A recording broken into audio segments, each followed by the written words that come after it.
Meus queridos, face à gravidade dos acontecimentos que vem se agravando no Brasil e no mundo, terão notado, meus queridos amigos, minhas queridas amigas, que ultimamente, nessas reflexões, tenho me concentrado mais na análise desses fatos do que propriamente na exposição do conteúdo ético ou doutrinário dos princípios da participação e da solidariedade, postos como fundamentos de uma nova organização da sociedade nesse mundo transformado pela dimensão, pela força e a velocidade das transformações trazidas pela ciência e pela tecnologia.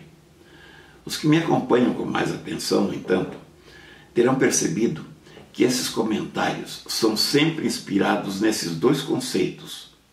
E isto mostra que a participação e a solidariedade não constituem apenas uma divagação teórica ou uma aspiração mais ou menos moralista face aos desvios que se agravam no mundo, desestruturando o presente e ameaçando o futuro da civilização. Na verdade, a participação e a solidariedade constituem conceitos que sintetizam os valores contidos na massa de consciência. Esta massa de consciência que cresce no mundo em favor da justiça, dos direitos fundamentais do homem, da paz, da igualdade e da harmonia na diversidade, nos valores, entre outros que inspiram as sociedades livres e democráticas. Nesse sentido, gostaria de me fazer entender, meus amigos, que a participação e a solidariedade ultrapassam em muito a dimensão apenas pessoal, quando as pessoas, movidas pela solidariedade, procuram levar sua ajuda ao próximo, especialmente ao próximo mais necessitado, ou movidas pelo direito à participação, se dedicam a lutar pelo reconhecimento universal desse direito. Essa atitude das pessoas é absolutamente louvável e absolutamente importante, mas na prática sua eficácia se torna muito limitada e às vezes frustrante, porque as instituições que as envolvem, quero dizer, a organização política, econômica e social, as normas que presidem o Estado, os meios econômicos e muitas instituições que atuam sobre a sociedade, e tanto mais a forma como essas normas são postas em prática, tudo atua no sentido inverso. Atuam fortalecendo a competição que sempre elimina os mais fracos e a concentração que os exclui, gerando os desequilíbrios e as crises que trazem o sofrimento da sociedade hoje e constituem verdadeira ameaça sobre o futuro, o mundo das novas gerações. É preciso, pois, e é urgente, que os princípios da participação e da solidariedade, substituindo a competição selvagem e a concentração excludente, inspirem a nova organização social, política, econômica, de modo a harmonizar o presente e viabilizar com segurança o futuro transformado pela ciência e pela tecnologia. Essa transformação, meus amigos, não pode continuar sendo construída em favor da concentração. Essas questões essenciais a serem entendidas, e estou certo que não haverá solução para as crises e os problemas que ocorrem no Brasil e no mundo, que continuarão se agravando, por mais que se fale e se prometam reformas, como está ocorrendo hoje no Brasil, baseadas nos mesmos princípios ou pressupostos da concentração, quando não inspiradas pela manutenção de odiosos privilégios dos que já são privilegiados, podendo até servir para agravar as causas de nossas crises e de nossos problemas.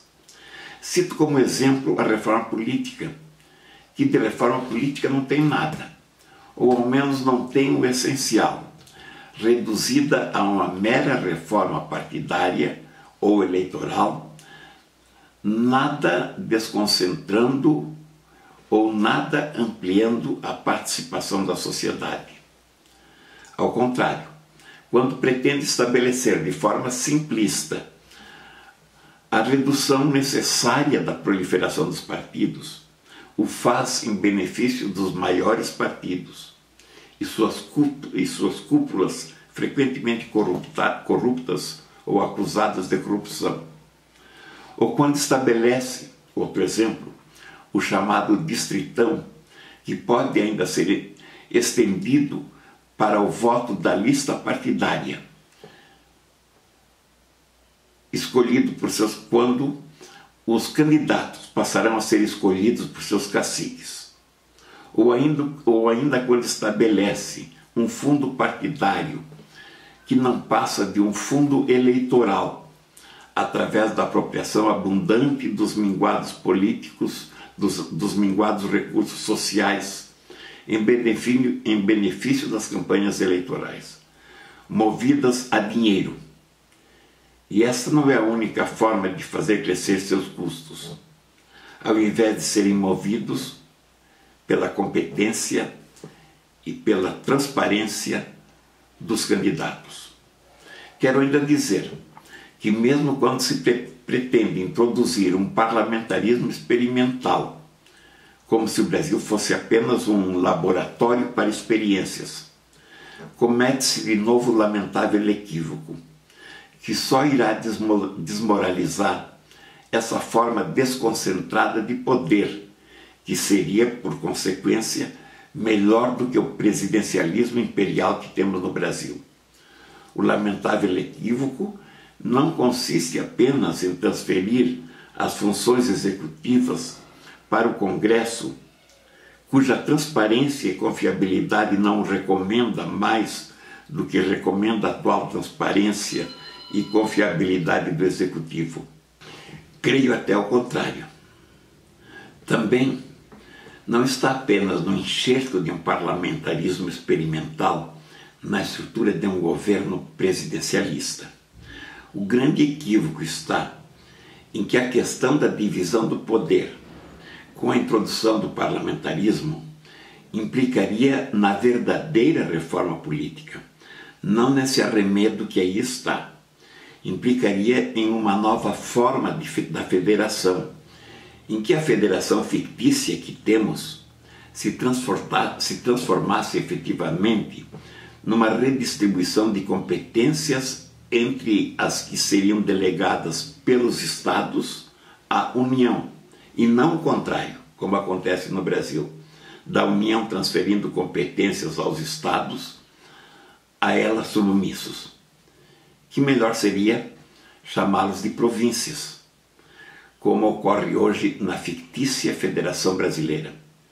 Implicaria também o parlamentarismo numa redefinição das estruturas e das funções do Executivo, do Judiciário e do próprio Legislativo.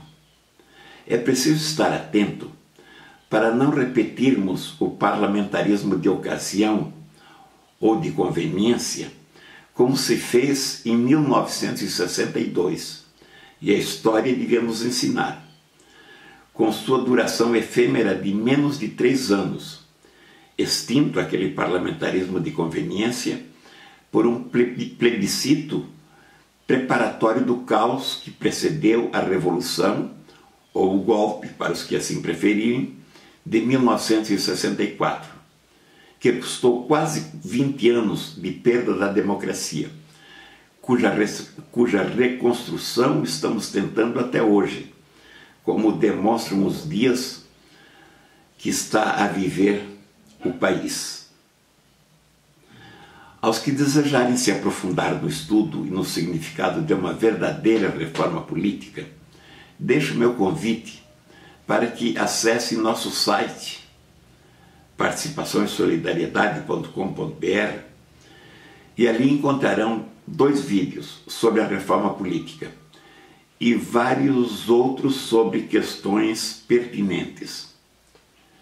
Deixo também o meu convite para que nos compartilhem divulguem e comentem. Será, meu querido amigo e minha querida amiga, sua forma de contribuição na reconstrução do Brasil e no advento de um mundo melhor, mais participativo, mais solidário. A todos o meu abraço.